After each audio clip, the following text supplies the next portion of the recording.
My name is Yupari, and I'd like to welcome you to this week's portrait painting demonstration. My purpose here is to guide you through the process of this portrait painting from start to finish in an exactly 1 hour and 11-minute video, so sit back, relax, and allow me to guide you through this process. We'll be using just raw umber and titanium white to start off with, using bristle brushes to synthetic brushes. To the left of my cup here, I have a regular odorless paint thinner, and on the right I have a 1/5 stand oil to 4/5 odorless paint thinner mixture, and I will use that as my medium.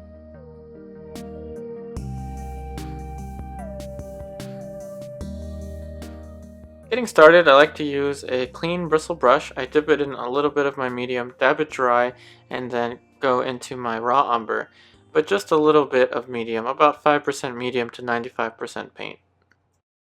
In this week's video, we're going to be introducing a 2-layer portrait painting. In the first layer, I'm going to simply get my shape and my value, my large shapes and my large values, and about the right area so that I can further refine the colors and the forms in the second pass to a more fine finish. Whenever I do any kind of painting off camera, any kind of portrait painting off camera, I seldom actually work in Prima. I usually start off in this way, in which I build up an underpainting in a very simplistic manner, just using raw umber and titanium white. That is, the way that you're going to see me develop this painting is actually very much how I create most of my paintings in general. I actually like to start off with a monochromatic underlayer and then apply a more direct painting fine finish in the further layers. So what do we have going on at the moment? You saw me begin with just a mark for the top and the bottom that gave me an idea of the placement of the head in space. And then I moved on to a more generic basic shape for the outside of the head, and then I went on to introduce the center line, that is the line dividing exactly the center of the head.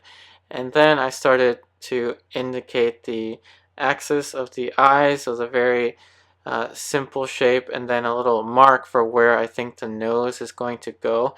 And now I'm starting to mass in a large shape for this shadow shape. A mass is simply just a large region of value on the surface. I chose to work on a white surface this time because I actually like the way that raw umber, the color of the raw umber looks on top of a white surface, as opposed to raw umber on my usual acrylic toned gray surface that you see me use often. So I kind of like the way that the color of the raw umber interacts with the white of the acrylic gesso on the background of this panel. I like to work very simply in the beginning, and actually throughout the entire painting I try to play this game in my head with how simple can I make this? How simple can I go? So what I'm doing is creating a very simple and understandable shape that is to mimic the pose. So I'm trying to think in my head that I'm drawing the pose, not the model. I tell that to myself because I'm trying to get away from that idea of replicating exactly what's in front of me, and instead I'm trying to distill it into a set of simple and easy and understandable shapes that I can further mold and further develop in the future passes and the future layers of paint. That being said, each layer that I'm using the word layer as pretty much just the application of paint. A layer for me could be wet on wet layers, which is alla prima, working wet on wet, or you could let the paint dry and then apply a nice glaze over it. But that's what I mean by layers, just the application of paint on top of paint. I like to work from general to specific, and that is a very useful way to work when working with oil paint or with soft vine charcoal or even medium vine charcoal. I use straight lines and angles.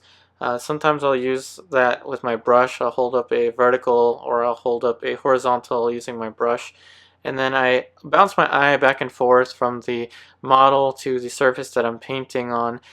Usually bouncing my eye back and forth helps me see big shapes and big angles relative to one another.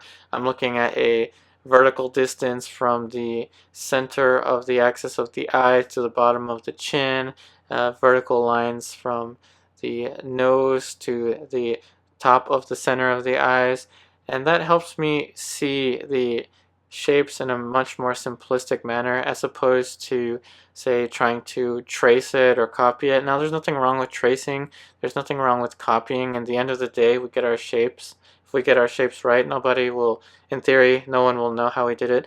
But at least for me, I like to use simple shapes in a very loose and simplistic manner, and I like to watch the entire form or the entire structure develop right in front of me, from a very simplistic block-in that we have here to a more articulated finish.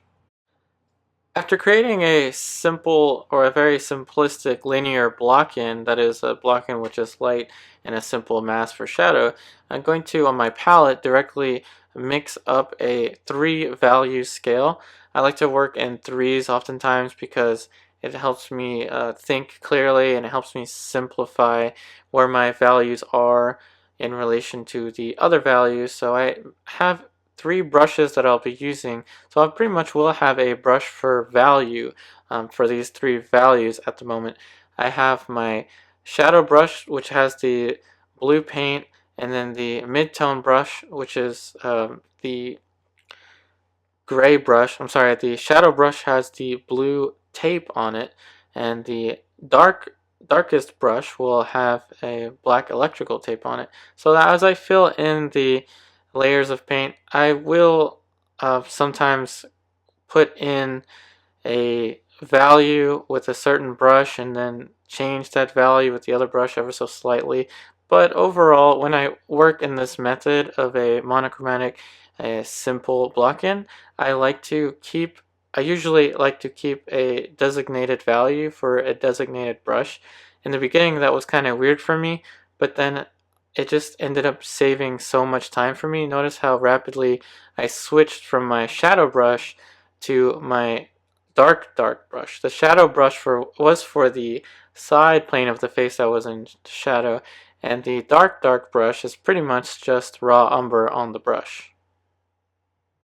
Now with my middle tone brush, or my half tone brush, the gray brush that I showed you, I'm going to be filling in now the paint onto the light side of the face, but I'm going to also use it to sculpt the shapes a little bit in a more refined fashion. I don't want to make, say, a perfectly finished outline per se, but I want to at least have an idea of the big picture. I want to know where that overall large shape of the eye socket is going to go relative to the other eye socket. There is a slight angle between the two eyes, a slight angle. The eye to the left of the panel is a little bit higher than the eye to the right of the panel, simply because of the perspective. Remember, perspective lines tend to move towards their vanishing points, so there is a little bit of perspective going on here. And when you're filling in large masses of paint like this, you really kind of have to let go of any kind of preconceived notions of nailing something down at the first pass. That is, when you're working with simplified masses, not only does it keep you organized, but it also helps you work in such a way that you don't have to have every precise little angle drawn out perfectly. Instead, you can have a simplified mass that is to get you into the direction of which the more finely articulated shapes are going to fit. That is, we're starting out with a brave and simplistic block-in of just light and shadow in a very simplistic manner, looking at distances, say from the center of the eyes to the chin, and then measuring that distance to the top of the head. That's all I'm really focused on in terms of the accuracy of the drawing at this point. Just knowing that the actual shape of the head is in the relative correct position, that is, that the center line of the eyes, the direction or the distance from the center of the eyes to the chin is in the right relation to the distance of the center of the eyes to the top of the head. And having just those large masses in the right place will help me to further build more articulated and smaller shapes on top of them. Maintaining a strong light and shadow drawing, a strong light and shadow differentiation on your painting will do tremendous good to you in terms of developing form and capturing the effect of light, that is, the effect of light beaming on a surface. So much of that work is done by simply maintaining the light and shadow separated from one another, meaning having just a simple flat value for the shadow and a simple flat value for the light. And especially if you're going to be trying to take your painting to a fine finish, having that simple delineation from forms that are going to be in the light and forms that are going to be in the shadow will take your work to the next level. And that's certainly the case for me. Oftentimes I will lose myself and not know what's in light, what's in shadow, what's in the halftone, and all of that roots to this differentiation of light and shadow. Just maintain the light and the shadow separate, almost like separate dimensions, where the light is light and the shadow is dark. And I'd also like to encourage, if there are any beginners out there, this is certainly the case for me. I don't want to say this just because anyone has less experience than anyone else, but doing a lot of quick starts, a lot of quick, easy, and simplified starts can actually train you, kind of like in the way that athletes develop muscle memory whenever performing any type of stunt. Uh, a lot of what we do as portrait painters or as visual artists is actually muscle memory. And doing these starts, at least for me, creating these paintings once a week, it has helped me a ton in terms of liberating myself in the beginning and liberating myself even at the end. Keeping that idea in my mind that I'm creating a painting, that it doesn't have to be so finely finished, it doesn't have to be so dramatic, and keeping that simplicity actually stems in my training. As I was taught as a youngster, I did a lot of sketches and a lot of block-ins, a lot of 10-minute block-ins, 5 minutes, 20-minute block-ins, and that regiment, if you will, helped me a lot to simplify forms in very easy and understandable straight lines and angles. Doing a lot of quick starts also helps you maintain a looseness to your work that can be beneficial to the overall development of your painting or your drawing. It it's not, at least I don't believe that it's a good idea to work like 2 inches away from your surface.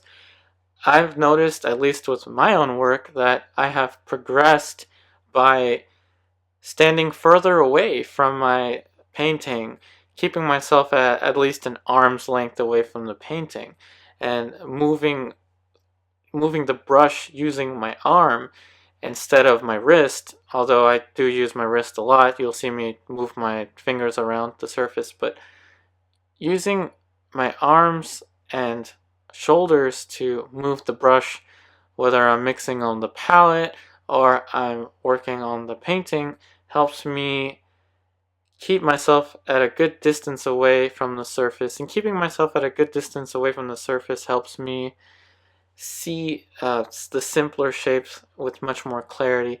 Now I'm using a large size 10 flat brush.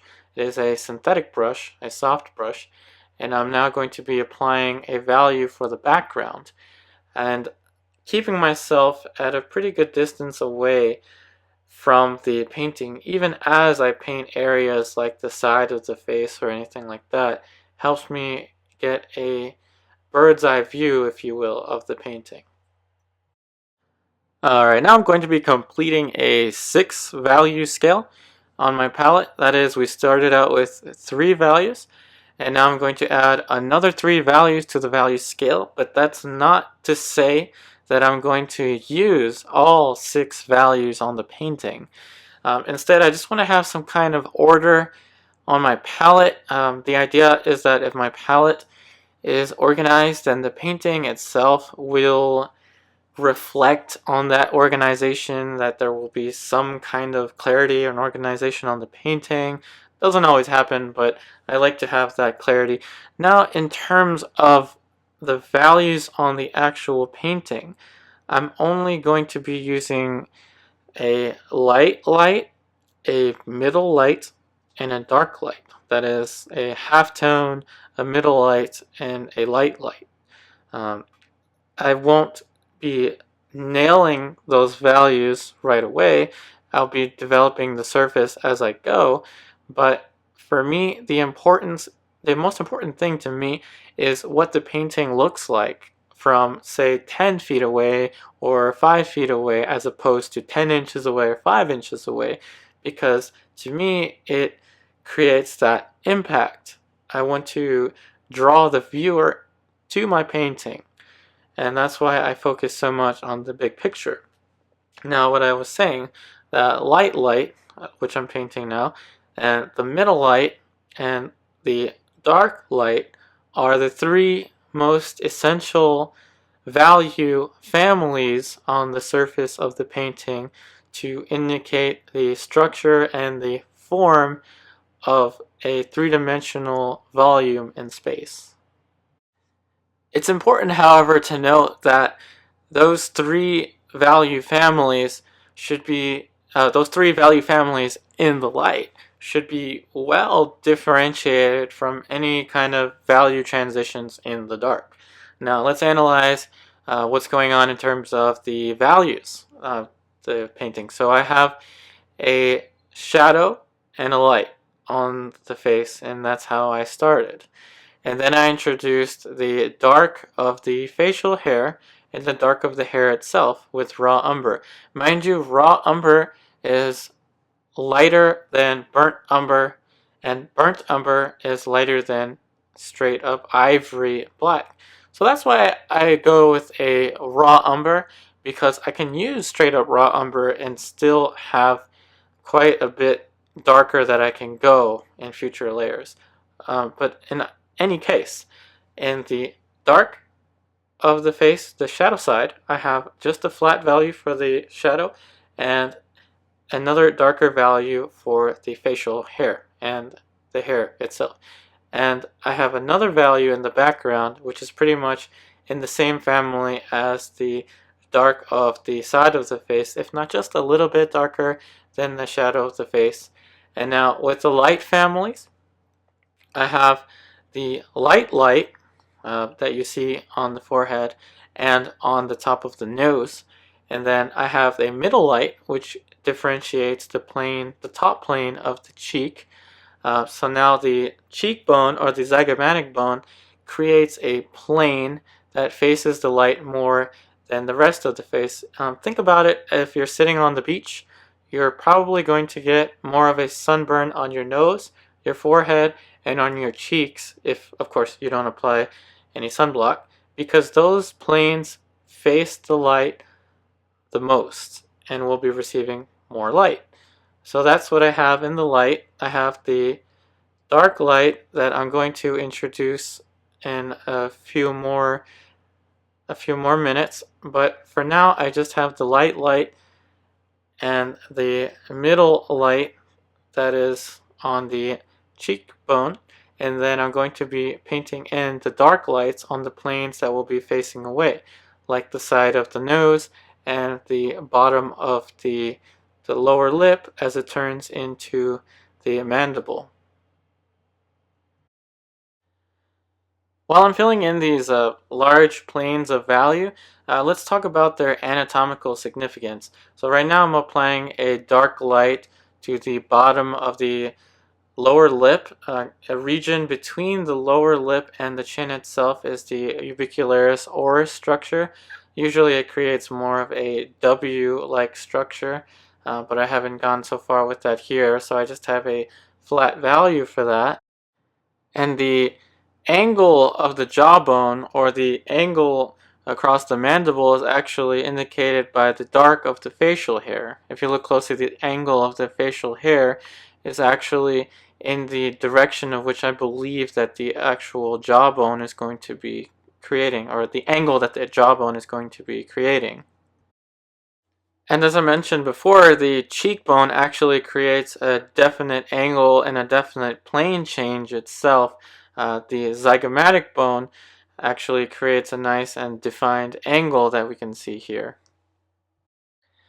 Directly in between the two eye sockets, we have a shape that curves into the face and then outwards towards the nasal bone. So the structure in between the two eyes, directly beneath the top plane of the forehead, is known as the glabella. And this plane turns away from the light, so it will be a plane that's a little bit darker than, say, the highlight region of the forehead and the highlight region of the nose.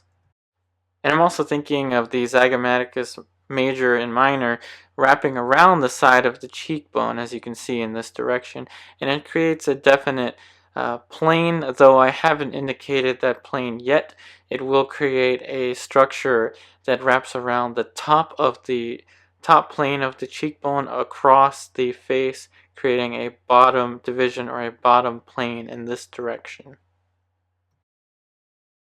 The way I use these anatomical structures in my head is actually, I'm thinking, what is the nature of the model's jawbone, the mandible, what angle is it making, what is the angle of the cheekbone, the zygomatic bone, and what is the nature of the muscles of the face across the side of the cheekbone, the zygomatic major or minor wrapping around the side of the face, what is the nature of the glabella, and what shape is the ubicularis oris making as it wraps around the lips. And I think about these anatomical structures a lot when I'm blocking in these simple shapes.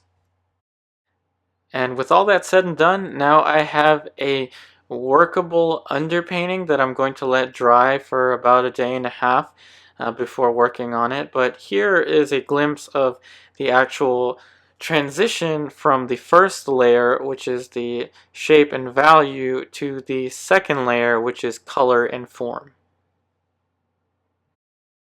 Alright, the colored palette consists from left to right, 3 dots of titanium white, 2 dots of lead white, which is actually Winsor & Newton's zinc white, raw umber, burnt umber, alizarin crimson, cadmium red light, cadmium orange, yellow ochre, cadmium yellow, sap green, ultramarine blue, and ivory black.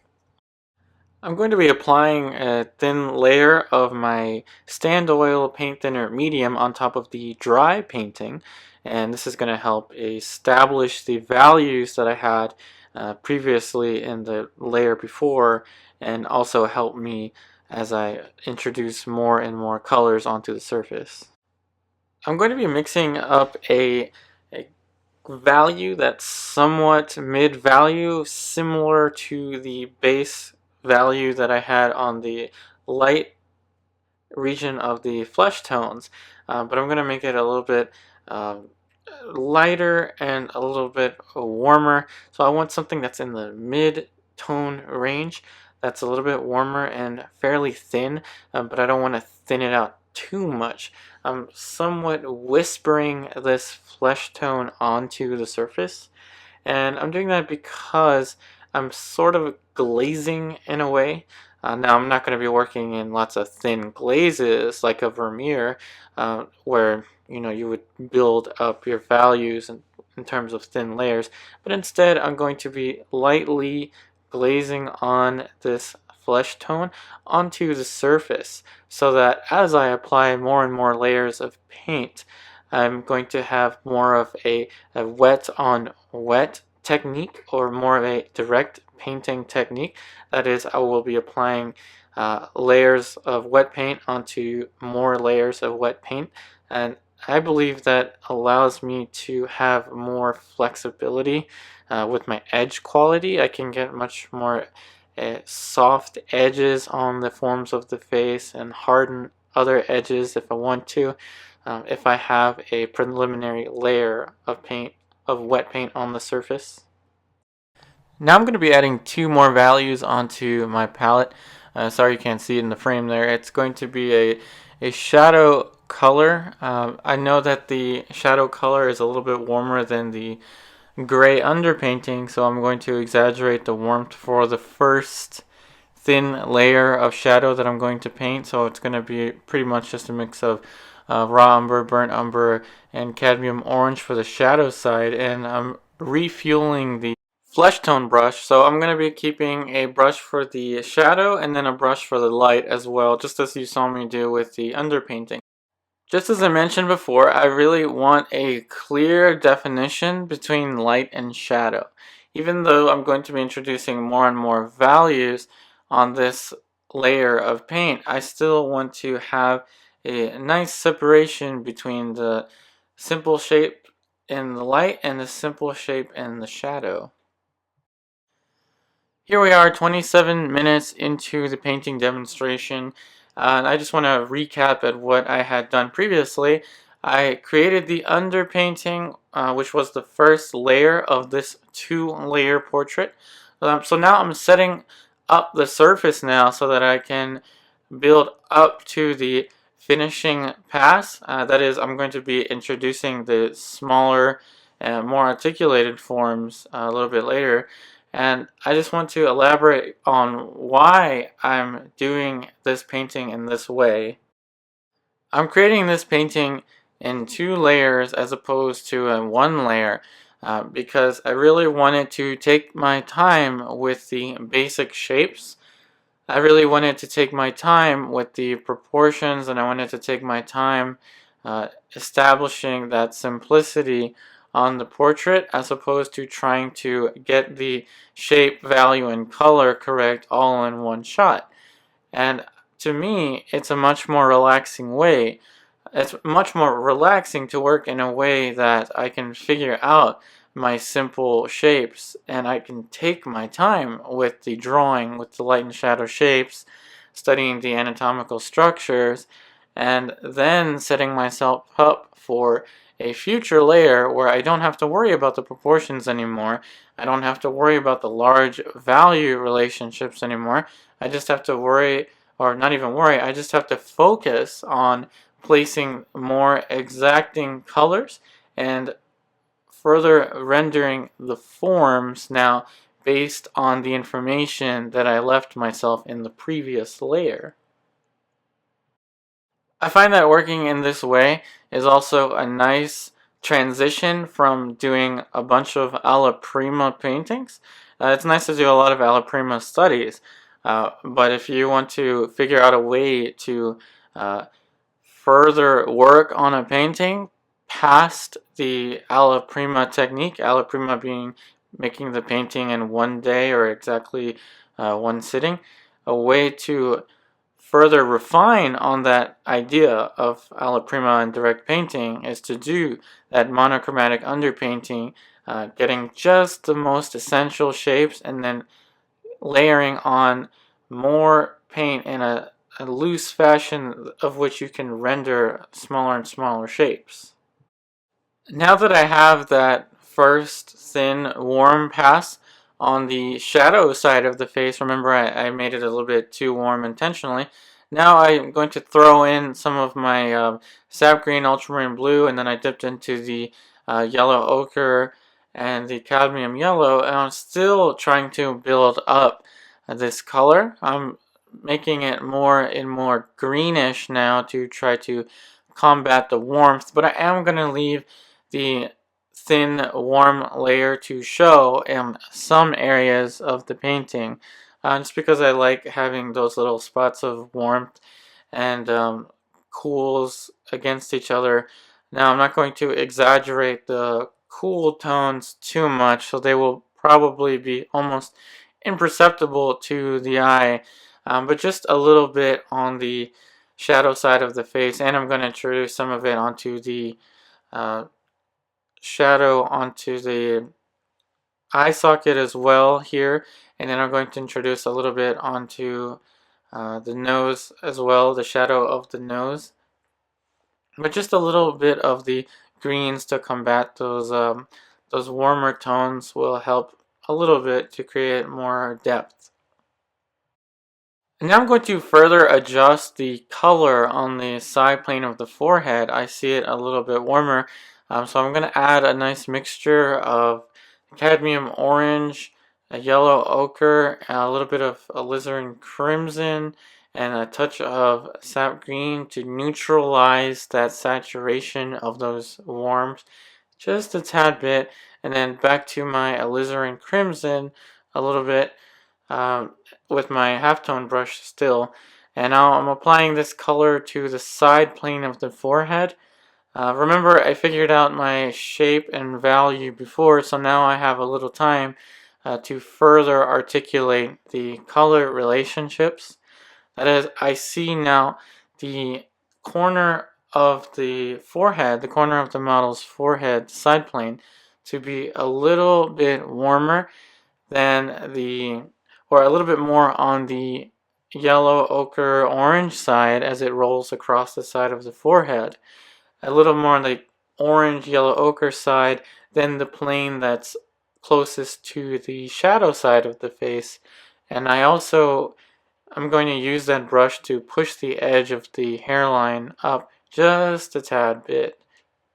And this value can also work for the plane of the glabella, so I'm going to place it there as well. This painting demonstration is also a test to me on how simple can I make something, and how long can I work on the basic structures, the basic values, before getting caught up with introducing the smaller shapes of the eye and the nose and the lips and whatnot. So I just want to also show you that you can spend more time on the large structures of the face. Here I am actually using the shadow brush on the side plane of the nose as we wrap into the wing of the nostril, and I'm actually going to move between my color that I used on the forehead with this brush here and the shadow brush. I'm working with both those colors.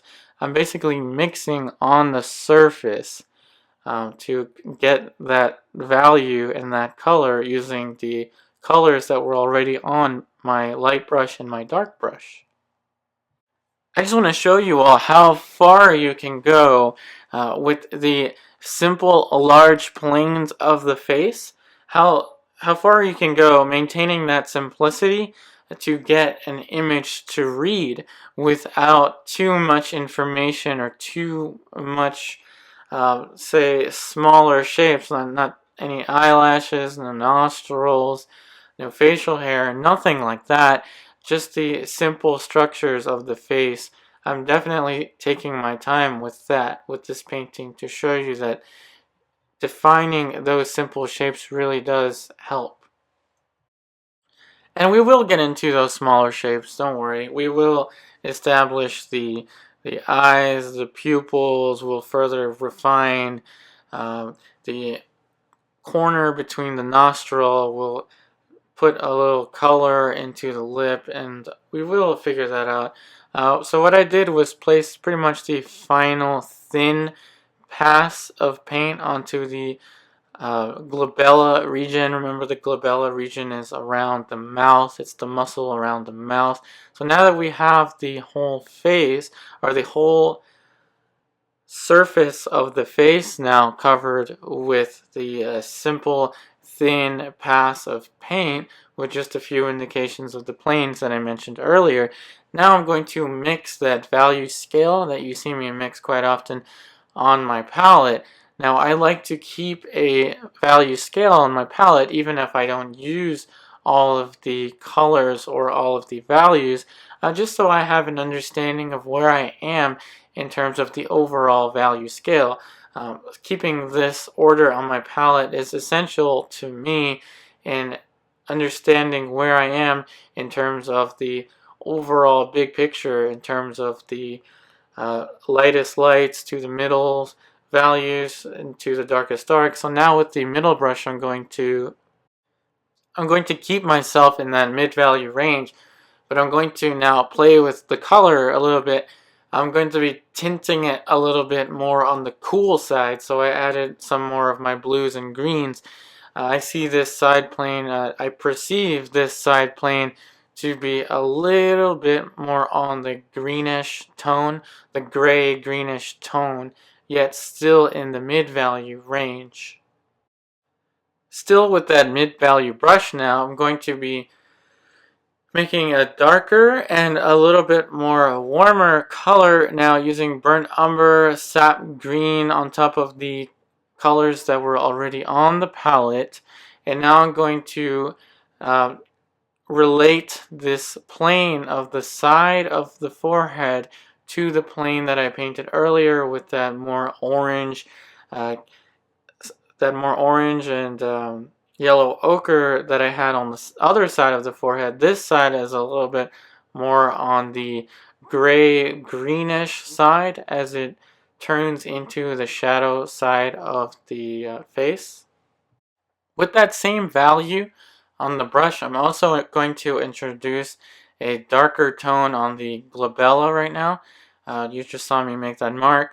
And I'm also going to introduce now a darker tone on the zygomatic region of the face, the cheekbone region now, as we roll across the side planes of the face a little bit more. I'm going to make note now that the uh, region of the face furthest to the right of the panel is all in all lighter.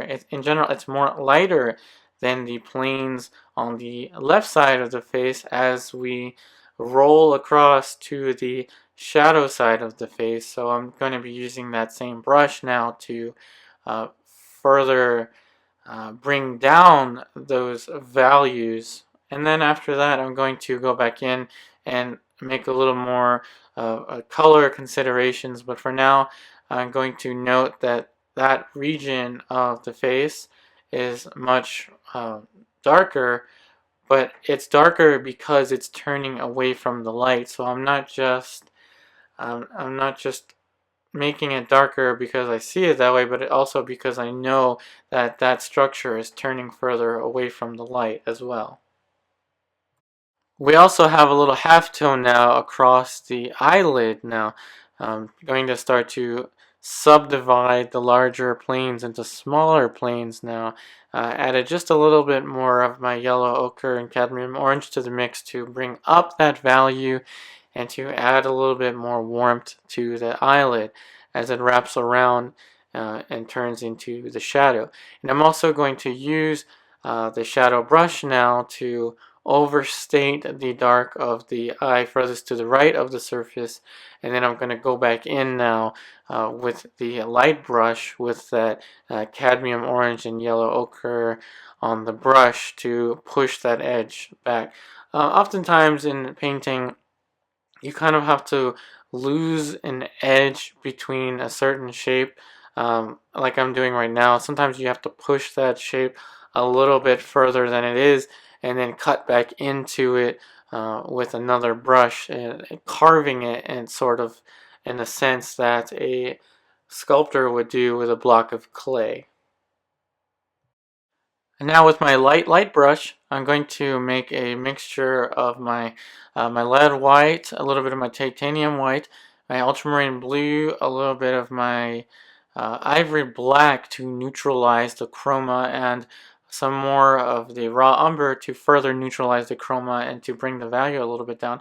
I'm going to be using that brush now to carve into the side of the jaw. I had it a little too outwards facing, so just a little minor drawing adjustment and just pushing that shape a little bit further to the left.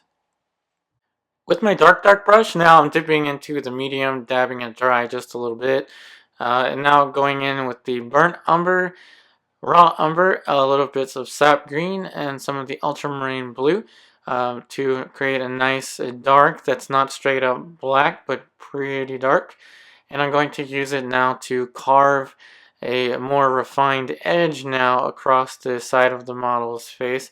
And with the flesh tone brush, I'm actually going to modulate the edge quality. I have the edge a little sharper, closer to the cheekbone, and softer as we roll towards the mouth. That's pretty much it with the edge quality on the side of the face.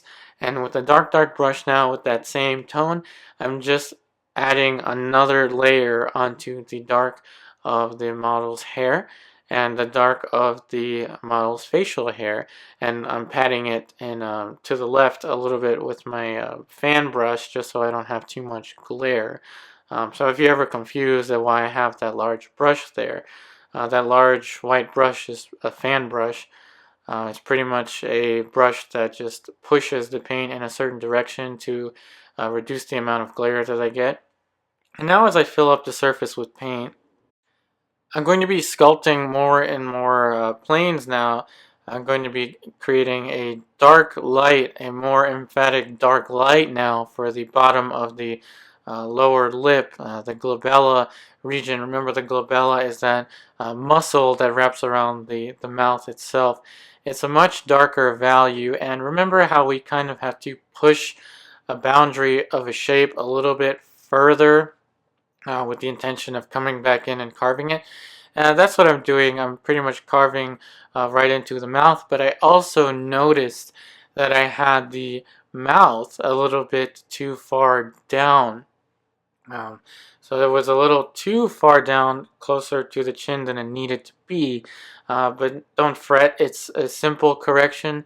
Remember I said that if you keep your shapes simple, if you keep your painting simple, workable, and understandable, then the corrections will also be simple, workable, and understandable as well. All it takes is a little touch with the dark brush to indicate where I think that the mouth is going to need to be, perhaps just a millimeter up, or not even that, maybe a centimeter up relative to the surface of the panel. And I'm going to be, as I move the mouth up, introducing a darker mask now for the side of the philtrum. Remember, the philtrum is the area between the bottom of the nose and the top of the mouth. I'm going to be introducing now another flat dark area so that I can carve back into it. But as I add these shapes, I'm further refining these shapes in relation to each other. That is, I move the mouth itself a little bit higher up, but notice the large structure of that large value that I placed for the plane containing the entire mouth did not change. That plane stayed fixed because it was a large underlying structure in which the mouth was resting. So moving the mouth up on that large underlying structure was not a life-changing event. Now with the burnt umber and a little bit of cadmium orange on top of that dark light mixture that we mixed up earlier, I'm going to be using the shadow brush now to create a darker light now. Remember, the dark light is going to be defining the curvature of the form as it wraps around to the shadow side of whatever that structure is.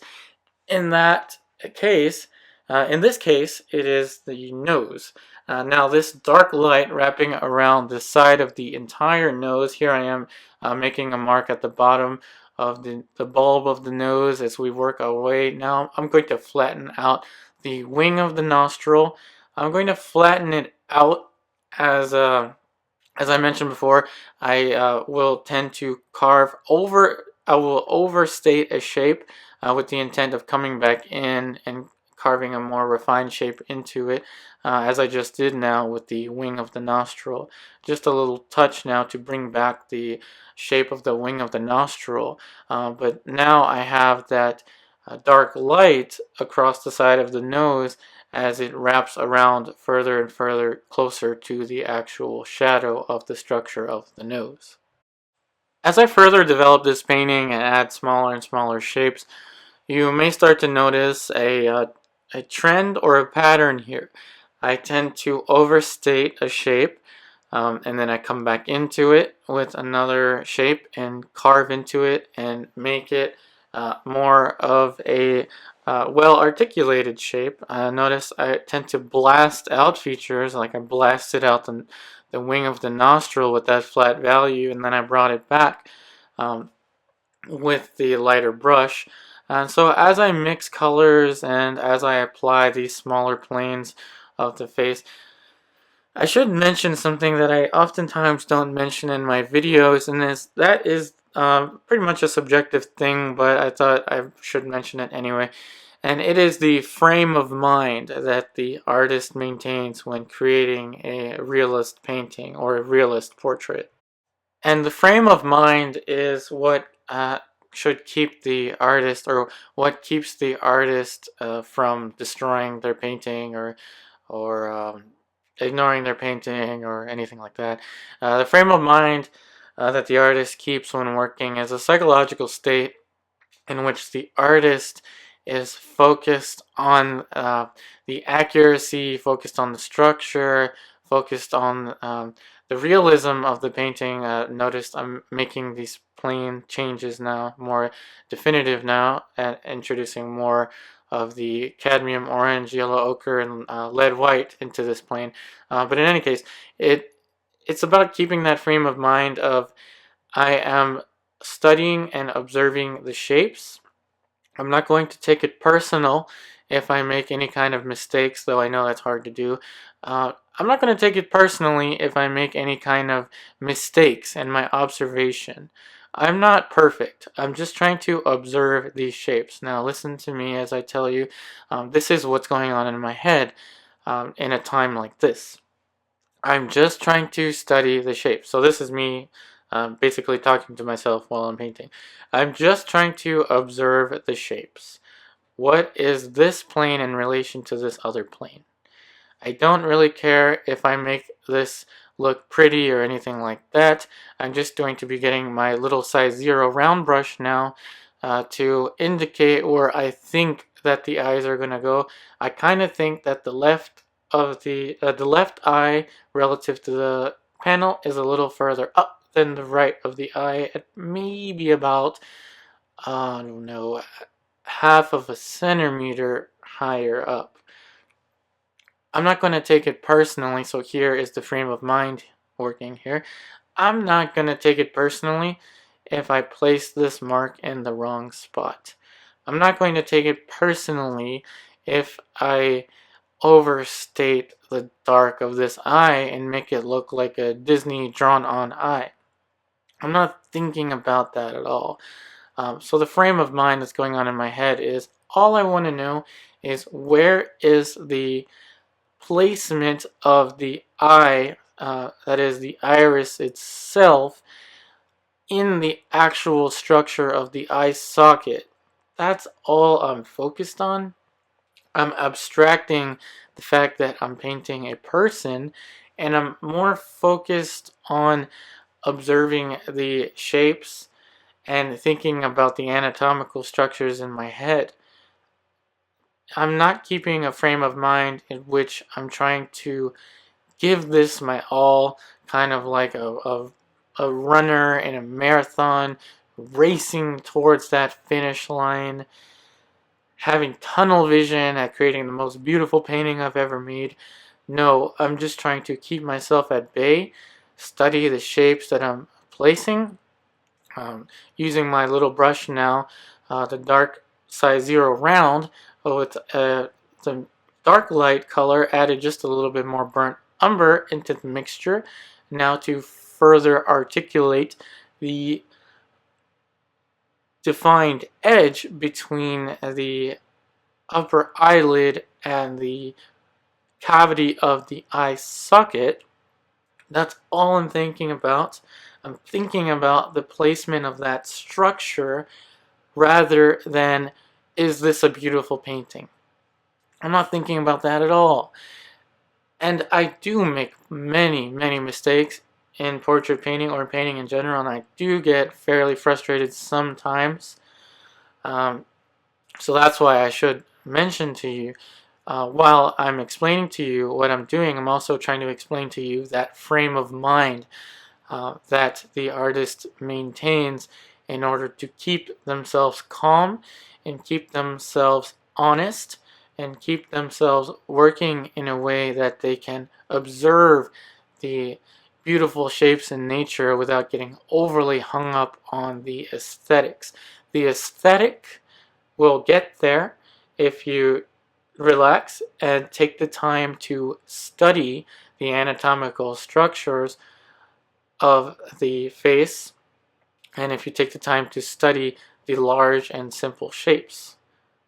The aesthetics can certainly get there, and it's oftentimes very frightening to work in such a way that you blast out certain forms and then bring them back in. It can be kind of scary to work that way, but I tell myself, if I keep this painting as simple as possible, if I keep myself honest, and if I keep myself well informed in terms of the anatomical structures, then it'll turn out all right. It will be all right. I will like the finished result, and I'll be able to explain the process to you, because keeping that frame of mind really helps, at least it really helps me further develop and further articulate these shapes, and it helps me progress further and further because it helps me understand that I'm trying to observe and study these shapes in nature.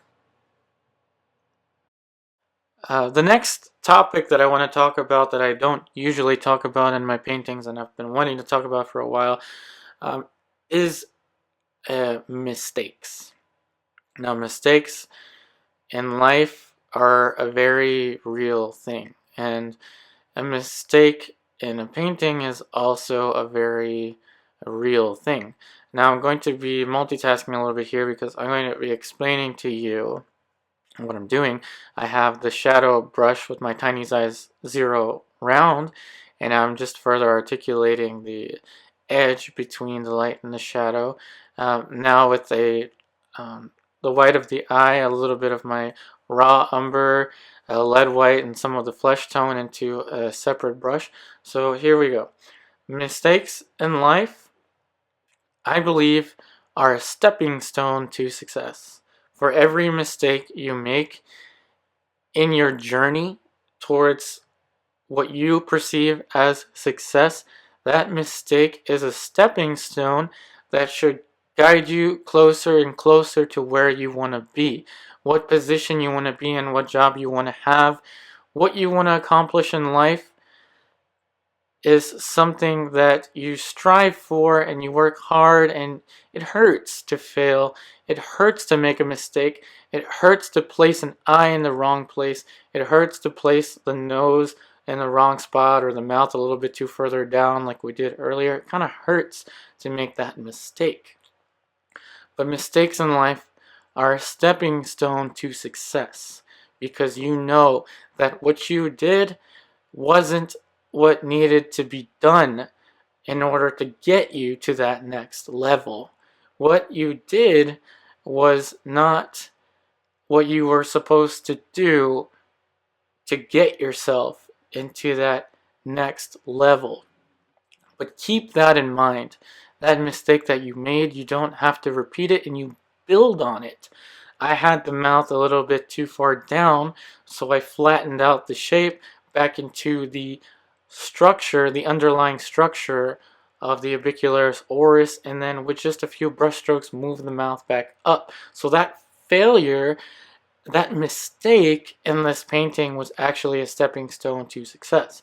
And here I am now building up the lighter values now on the eyelid. I subdivided the eyelid to top plane, side plane, and underplane. Any kind of mistake here still wouldn't be life-changing, and any kind of mistake in a portrait painting, if you keep the painting simple and workable and understandable, is a stepping stone to the success of your artwork, because you now know, hey, that shape isn't supposed to be there. Maybe that shape needs to be a little bit higher up, or a little bit further to the left, or a little bit further to the right. And as you further move your shapes, as you further articulate your values, you will then start to realize where exactly that shape needs to be, what exactly that value needs to be, and you will further progress and you will further develop from that. So look at your mistakes in the painting just as a stepping stone to your success. You kept yourself honest, you kept yourself true, you made a mark in the wrong spot, and now you can further build on that. Notice how I've been building the depth of the eye cavity. Look at the left eye, the dark that encompasses the entire structure of the eye. All I did was just add a few more values to the eyelids themselves, and I darkened the cavity of the actual eye socket itself and added a plane for the lower eyelid, and then added a light for the top plane of that eyelid. So that's all I did for the rendering of the eyes, and any kind of mistake that I made here may not be evident to me right now. But as I look at my paintings, as I further progress, I will start to pick up on little trends or mistakes or tendencies that I might have. And once I'm aware of whatever mistakes I'm making, I am happy because I can build on those mistakes. The tendency is, like a tendency that I used to have was to make noses too long. And so I was so happy to learn that I was making noses too long, because I can then build on those mistakes. Like I said, stepping stones to success. Build on those mistakes and take further caution and study the actual distance of the nose a little bit better with each and every painting that I made after that. Now, if you think about Bob Ross, I know some of you may not take me seriously, but Bob Ross said there are no mistakes, right?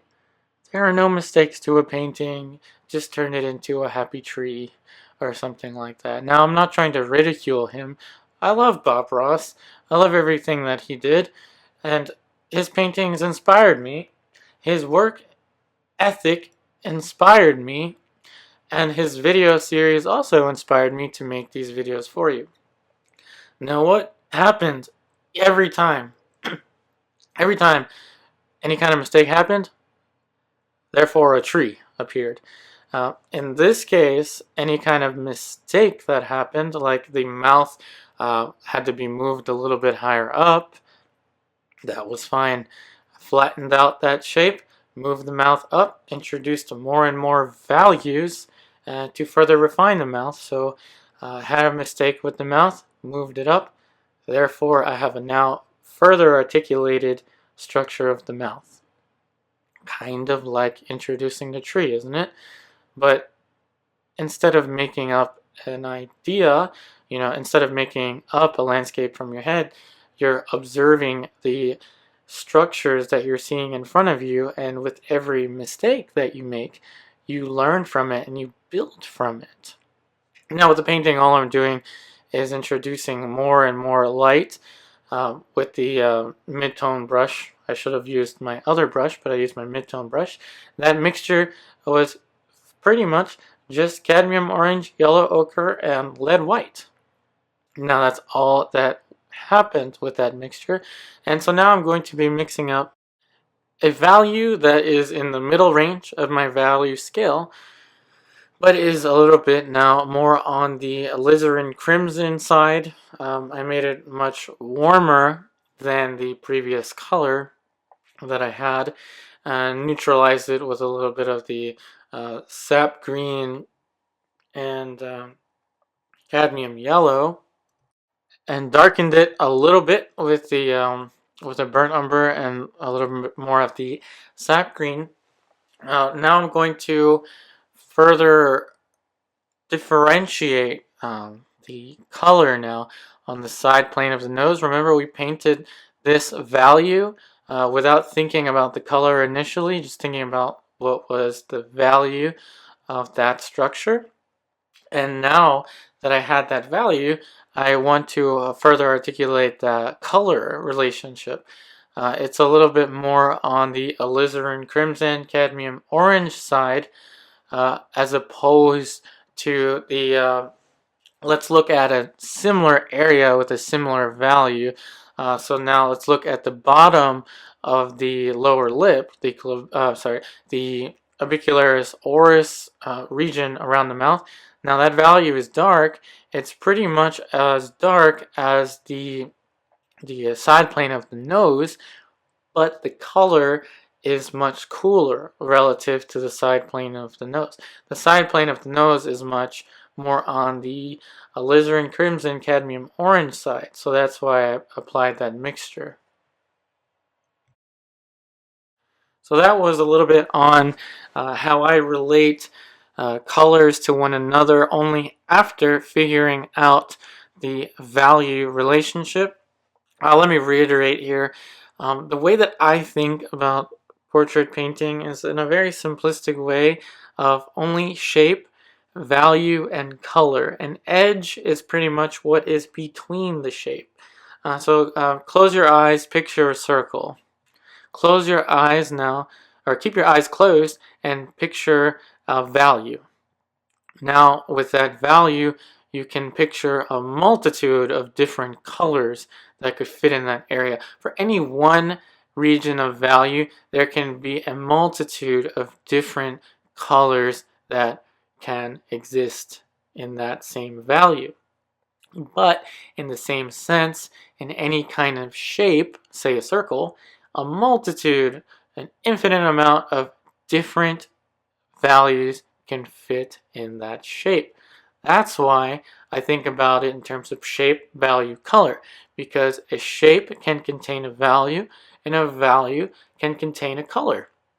It's kind of the order of operations if you think about it. First you have your shape established, then you have your value established, and then the color can be manipulated in any kind of way that you want, because it rests on that underlying value. That underlying value indicates the structure. So here we go with just a little bit of lead white and cadmium yellow. What am I doing here? I am creating now the highlight region of the nose with my tiny size 0 round brush. And I'm trying to pretty much whisper on that light. Now, a lot of artists can do this in an impasto manner. Impasto meaning they just cake on that highlight because they know that the texture that caking on the paint makes, and if you don't know what I mean by caking, I mean just applying a big piece of paint for the highlight, because they know that that paint itself would pick up the light. That's a nice thing to do, but I'm not doing that with this painting. Instead, I'm dabbling the paint onto the surface, and pretty much like you would with a graphite pencil, I'm going to be etching the paint around the forehead to create more of a volume. So as I move my hand around the surface of this painting, I'm creating more and more tiny little value gradations utilizing the fact that there is a wet layer of paint underneath. Now, I did use a lot more paint in the region of the forehead than I did with the nose, but only because I knew that I was going to be carving away at these planes. Notice how I moved the brush. Each little hatch mark creates a different value now to create that illusion of form, that illusion of the curvature of the forehead wrapping around the light and curving into the side plane of the face and curving into the glabella in this case. With my tiny size 0 round brush, I'm dipping into the middle of my value scale with the cadmium red, cadmium orange, a little bit of alizarin crimson now. I'm working around the lighter subdivision of my middle tones with a warmer, more alizarin cadmium red color, but not too much of a saturated color, just a little bit of that alizarin crimson. Alizarin crimson gives a nice touch to a subdued pink that is very, very close to mimicking actual flesh colors. So now I'm moving the paint around the lower lip and hatching as I did the top of the forehead. Hatching meaning just applying nice and light brush marks in order to modulate the value changes, in order to manipulate the value. So less pressure that I apply to the painting, less paint goes onto the surface. And that helped me create that gradation of value from the top of the upper lip across the bottom into the side of the lower lip. Notice I'm leaving out a lot of details. I'm not thinking about too much detail. And here's the thing, oftentimes what you leave out of a painting is more important than what you put into a painting. If you think about it, if you leave only the most essential information to the painting, then the human eye will fill in the missing information. So if you think about it, if you optimize every single brush stroke in that way, and you apply a lot of brush strokes, then you will have a lot of optimized brush strokes. And now with that light brush, I'm going to fix another drawing error. I'm moving the pupil of the left of the panel a little bit to the right of the panel now. Remember, if you keep your painting simple, then the corrections will be simple. It was just a little touch to move that pupil a little bit to the right so that the eyes are oriented in about the same direction, so that the model looks like he's staring into one place at one moment in time. The last thing I'm going to do now is to just add a little bit more information onto the collar of the model's shirt. Now, I'm not going to apply the same amount of finish, because I like I like seeing paintings with a lot of previous steps still evident in the picture. So I like seeing things that are a little bit unfinished in a drawing or in a painting. It just creates a nice aesthetic, in my opinion, as opposed to just rendering everything out to the same degree. But while I add a little more information into the collar, I'd like to recap what we had just done. So this was a 2-layer portrait painting where I spent all of my time in the first layer just figuring out the big picture, the simple shapes of light and shadow with just 3 values in the light: the dark light, the middle light, and the light light. And that was it. And making sure that I was thinking about the anatomical structures alongside painting those shapes that I was observing on the model. So I was thinking about the anatomical structures. And I also was careful to make sure that none of the values in the light were as dark as any of the values in the shadow. That is, the lightest light in the shadow should never be, the lightest light in the shadow should never be as dark as any of the values in the light. So that was it with the first layer, and the second layer, as you just saw me finish up, was taking those shapes, building on more and more simplified planes, and further modulating the color relationships and applying the brush strokes to a fine finish. And with that, that wraps up this week's portrait painting demonstration. Thank you so much for watching. And if you'd like to see more of my work more often, please feel free to check out my Instagram page for updates on a more frequent basis. Thank you so much for watching, and stay tuned for next week's video. Thank you.